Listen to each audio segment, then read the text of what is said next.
이 세상 모든 사람들은 아무런 이유 없이 이 땅에 보내진 것이 아닙니다. 우리 모두가 다 이유가 있고 사명이 있습니다. 호랑이도 죽으면 가죽을 남긴다 하는데요, 하나님의 형상을 따라 지음받은 우리의 인생이 결코 무가치하거나 의미가 없을 리가 없습니다. 어느 날 두 젊은 남녀가 무책임한 만남으로 임신을 하게 되었습니다. 그 누구도 원하지 않았던 임신이었습니다. 이 아이가 태어났는데 그 누구의 축복도 받지 못했습니다. 그리고 아주 외딴 시골의 외할머니에게 마치 버려지듯이 보내졌습니다. 그 주위에 친구들이 없었기 때문에 그는 동물들에게 이름을 붙이고 동물들과 말을 하면서 유년 시절을 보내야 했습니다. 6살이 되던 해 외할머니가 건강이 몹시 좋지 않게 되었기 때문에 다시 엄마에게 돌아왔지만 이 아이를 보호해 줄 사람이 없었습니다. 소녀는 청소부였던 엄마가 집을 비운 사이에 10살 때부터 14살 때까지 친척 남자들에게 무차별적으로 성폭행을 당했습니다. 그녀는 자신이 당할 일을 엄마에게 털어놓지 못했습니다. 결국 어린 나이에 임신을 하고 출산까지 했지만 태어난 아기는 곧 죽고 말았습니다. 그때부터 이 소녀의 인생이 삐뚤어지기 시작했습니다. 학교를 빠지고 여러 남자를 막 만나고 돈을 훔치고 마약에 손을 대기까지 했습니다. 세상적으로 볼 때 아주 형편없는 삶을 살았던 것이지요. 태어나는 그 시점부터 시작해서 그녀가 지금까지 살아왔던 인생 전체가 불행과 불평등, 온갖 비극과 실패로 가득했습니다. 여러분 어떻습니까? 이 소녀에게요, 과연 미래라는 게 존재할 수 있을까요? 이런 거칠고 절망적인 인생에 우리가 어떤 소망을 품을 수가 있을까요? 2004년 한 유명 토크쇼에 276명의 방청객이 초청이 되었습니다. 그날 초대되어 온 사람들은 형편이 아주 어려운 가난한 사람들이었습니다. 미국 전역에서 차가 꼭 필요한 이들의 사연들을 모아서 초청된 사람들이었지요. 많은 사람들이 토크쇼 그 방청석에 앉아 있었는데 그들 중에 11명의 이름이 불려졌습니다. 토크쇼 진행자가 이렇게 이야기를 합니다. 여러분에게 지금 새 차를 선물로 드리겠습니다. 그들 앞에 무려 3,400만 원짜리 자동차 11대가 떡 하고 있었습니다. 나머지 방청객들은 어떠했을까요? 놀람과 또 동시에 상대적인 박탈감을 느낄 수가 있었겠지요. 그러는 사이 265명의 방청객들 앞에도 작은 상자가 하나씩 전달이 되었습니다. 그 상자를 열었을 때 또 한 번 놀라운 일이 벌어졌는데요, 이 나머지 상자들 속에도 모두 다 자동차 열쇠가 들어 있었습니다. 그곳에 있었던 그 수많은 사람들이 상상도 할 수 없는 큰 선물을 받고 경악하듯 소리를 지르면서 울고 웃으며 그 기쁜 마음을 추스르지 못했습니다. 그날 여러분, 그곳에 모인 276명의 방청객에게 주어진 그 자동차의 총 합산 가격은 무려 90억 원에 달했습니다. 여러분, 도대체 어떤 사람이 이런 일을 만들어냈을까요? 그 사람은 원치 않는 임신으로 이 땅에 태어난 연약한 한 흑인 소녀였습니다. 온갖 학대를 받으며 살았던 미혼모였고 그 인생에서 어떤 소망도 찾을 수 없었던 사람이었습니다. 그녀는 바로 토크쇼의 여왕 오프라 윈프리입니다. 그녀가 진행했던 오프라 윈프리 쇼는 25년 동안 무려 4,561편이 방송이 되었고 145개국 수천만 명이 그녀의 토크쇼와 함께 울고 웃었습니다. 그녀는 미국에서 가장 영향력이 있는 인사 1위에 2년이나 올랐고 그녀의 재산은 3조 원에 이를 정도로 많게 되었습니다. 그녀의 절망적이었던 자신의 인생에 대해서 그는 이렇게 고백했습니다. 두려움을 이길 수 있는 길은 오직 하나밖에 없었어요. 이 말이 진부하게 들릴지도 모르지만 저는 오직 하나님에 대한 믿음 하나로 이 모든 고난을 헤쳐나올 수 있었어요. 여러분, 그녀의 인생은 불행으로 시작이 되었습니다. 그러나 그녀는 하나님의 말씀 속에서 길을 찾았습니다. 또한 성경 속에서 자신의 사명을 발견했습니다.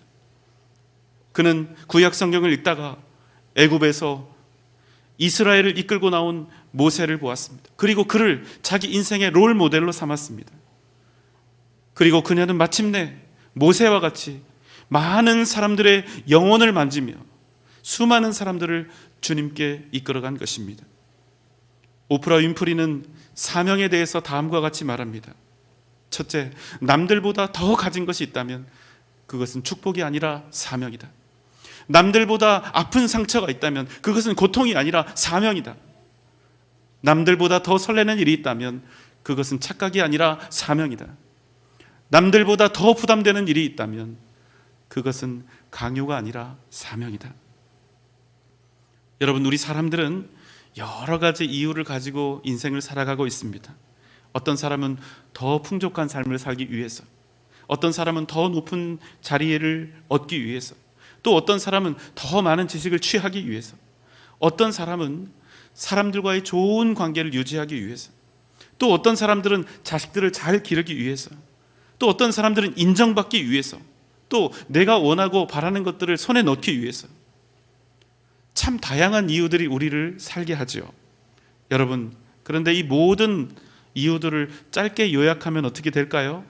복받기 위해서, 세상에서 복받기 위해서, 우리가 바라고 원하는 좋은 것들을 더 많이 받고 누리기 위해서, 어쩌면 우리 역시도 하루하루 땀 흘려 살아가고 있는 건지도 모릅니다.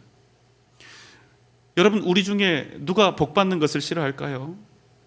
세상에 있는 좋은 것들 많지요. 이런 복들 받는 일은 누구에게나 좋은 일입니다.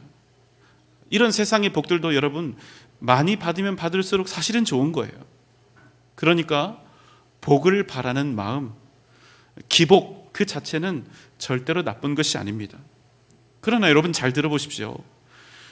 복을 바라는 것, 그것 자체가 우리 신앙의 목적이 되고, 기복, 복을 바라는 것 그것 자체가 우리 삶의 이유와 목적이 된다면 그것은 반드시 그 사람을 비참하게 만들고 나쁜 일이 된다는 것입니다. 왜 그렇습니까? 결국에는 자신이 원하는 세상의 복들을 얻기 위해서라면 하나님마저도 얼마든지 버릴 수 있는 사람이 될 수밖에 없기 때문입니다. 그래서 여러분, 우리의 삶은 그저 세상에 복받는 일, 그것에 목적을 두는 삶이 아니라 오직 사명에 우리 인생의 목적을 두어야 한다는 것입니다. 여러분, 사명이 무엇입니까? 하나님께서 우리 각 사람을 이 땅에 보내실 때 우리 각자에게 주신 책무입니다. 어떤 분들은 사명이라고 하니까 뭔가 다른 사람들과 차별된 대단히 특별하고 어떤 멋진 것들, 그런 것들, 구별되는 것들, 그런 것들을 사명이라고 이렇게 생각하고 오해하실 수 있는데 사실은 여러분 그렇지가 않습니다. 많은 분들이 사명하면 운명적인 사명을 꿈꾸죠. 사명이라 부를 만큼 뭔가 특별한 것을 찾아야 한다는 그런 부담을 가지고 있는 것입니다. 물론 우리 중에 어떤 분들은 그런 특별한 사명을 발견합니다. 하지만 대부분 우리는 보통 사람의 보통 삶을 살아가고 있는 것입니다. 우리 중 누군가에게는 특별한 사명이 주어질 것입니다.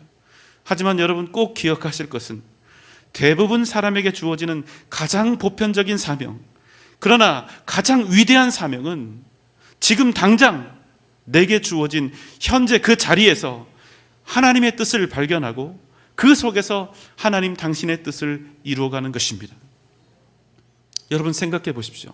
그 기본적인 사명에도 충실하지 못한 사람이라면, 그 기본적인 사명에도 감사하지 못하는 사람이라면 그 사람에게는 특별하고 대단한 사명 아무리 주어져도 별 의미가 없을 것입니다. 자, 그럼에도 우리 모두에게 주어진 분명하고 위대한 사명이 하나 있습니다. 사도행전 20장 24절의 말씀입니다. 내가 달려갈 길과 주 예수께 받은 사명 곧 하나님의 은혜의 복음을 증언하는 일을 마치려 하면은 나의 생명조차 조금도 귀한 것으로 여기지 아니하노라. 사도 바울은 복음 때문에 수많은 고난을 당해야 했습니다. 심지어는 자신이 앞으로 걸어갈 그 길, 그 앞에 반드시 시련과 엄청난 환난이 기다리고 있다는 사실을 자신이 분명히 알고 있음에도 불구하고 그는 자기에게 주어진 그 길을 담대하게 걸어갔습니다. 왜 그랬을까요? 그것은 그 길이 사명의 길이었기 때문입니다. 여러분, 사명이라고 하는 말과 좀 구별해야 할 그런 단어가 있는데 자아실현이라고 하는 말입니다. 사명, 자아실현, 이 두 가지는 미래지향적이라고 하는 공통점을 가지고 있습니다. 앞으로 다가올 미래에 무엇인가를 이루기 위한 목적을 가지고 있는 것이지요. 하지만 여러분, 이 둘의 목적이 완전히 다릅니다. 자아실현은 무엇입니까? 나의 꿈을 이루는 그 일의 목적이 있습니다. 초점이 온통 나에게 있는 것이지요. 그러나 여러분, 사명은 다릅니다. 사명은 내가 꿈꾸고 바라는 것이 아니라 나를 이 땅에 보내신 하나님의 뜻과 그 계획하심에 내 인생에 초점을 두는 것입니다. 그래서 여러분, 사명은 하나님의 꿈을 이룸으로써 나의 꿈을 이루어가는 것입니다. 무슨 말씀입니까? 이 세상에서 가장 복된 삶은 그저 내가 원하는 내 꿈을 이 땅에서 완벽하게 이루는 삶이 아니라 하나님의 꿈이 나의 꿈, 나의 비전이 되는 삶인 것입니다. 여러분, 하나님의 꿈이 나의 꿈이 되면 어떤 일이 일어나겠습니까? 하나님의 꿈을 이룸으로써 내 꿈이 이루어지고 내 꿈을 이룸으로써 하나님의 역사를 이루어가는 복된 사람이 된다는 사실입니다. 고린도전서 10장 31절입니다. 그런즉 너희가 먹든지 마시든지 무엇을 하든지 다 하나님의 영광을 위하여 하라. 그래서 여러분, 우리가 먹든지 마시든지 내 모든 삶이 다 하나님의 영광이 되는 삶, 바로 그러한 삶이 가장 위대하고 복된 삶이 되는 것입니다. 여러분, 사명이 가진 가장 큰 특징이 있는데요, 그것은 피할 수가 없다는 것입니다. 더 정확히 우리에게 주어진 사명은 피해서는 안 되는 것입니다. 우리 평생의 책무이기 때문에 그래요. 사명은 우리가 이 땅에 보내어진 이유이며 또한 이 땅에 우리가 존재하는 까닭이기 때문입니다. 사명을 이루어가는 일에 있어서 중요한 한 가지 원리가 있습니다. 여러분, 솔직히 우리 인생들 중에 쉬운 인생 살아가는 분 있습니까? 그저 편하고 넉넉하고 남아도는 인생 사는 사람이 우리 중에 과연 단 한 사람이라도 있습니까?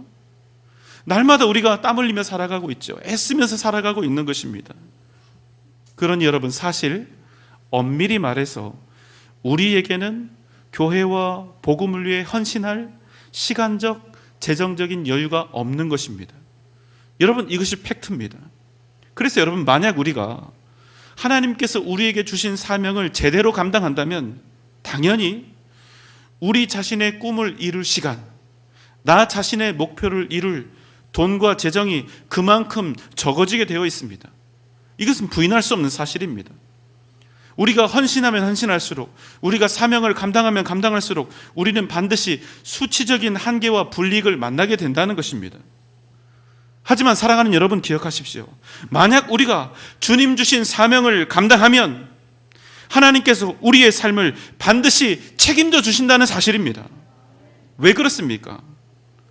하나님은 우리 자신보다 우리를 더욱 잘 아시고 우리에게 필요한 것이 무엇인지 이미 다 알고 계시기 때문입니다. 그래서 여러분, 사명을 감당하는 자에게는 반드시 하나님의 위대한 역사가 나타날 수밖에 없는 것입니다.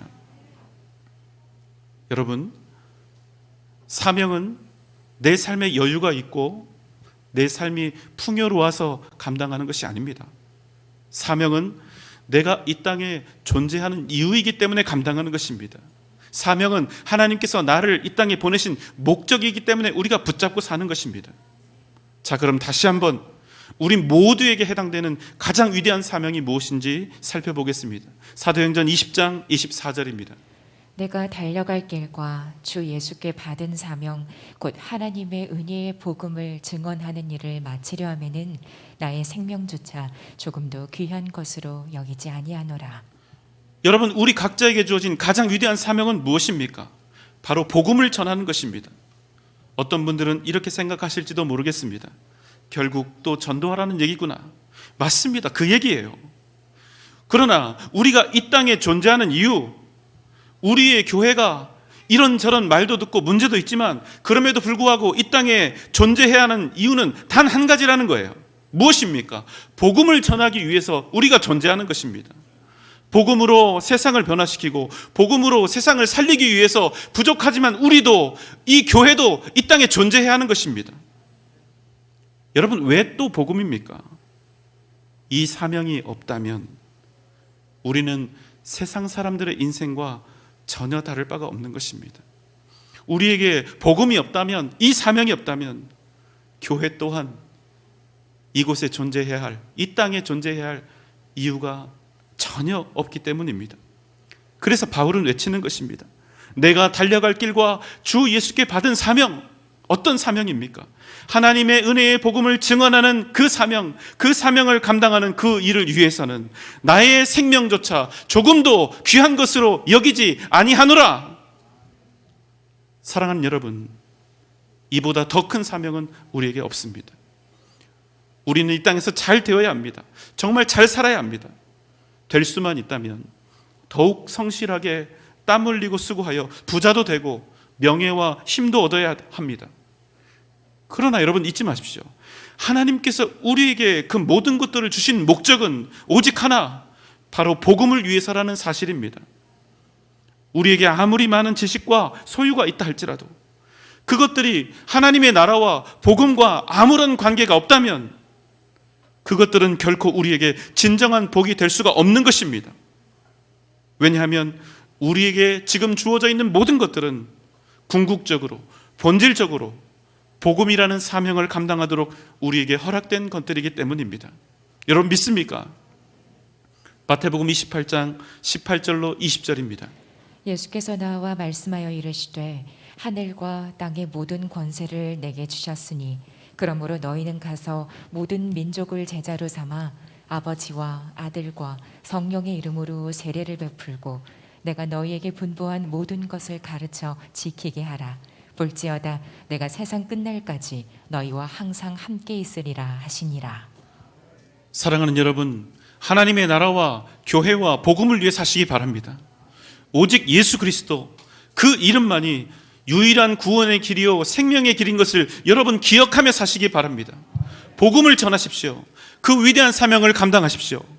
우리 주님께서 세상 끝날까지 여러분과 함께 하시며 우리로 세상을 살리고 구원하는 값진 인생을 살아가게 하실 것입니다. 위대한 사명, 오직 복음으로 승리하는 복된 여러분 되시기를 주님의 이름으로 축원합니다.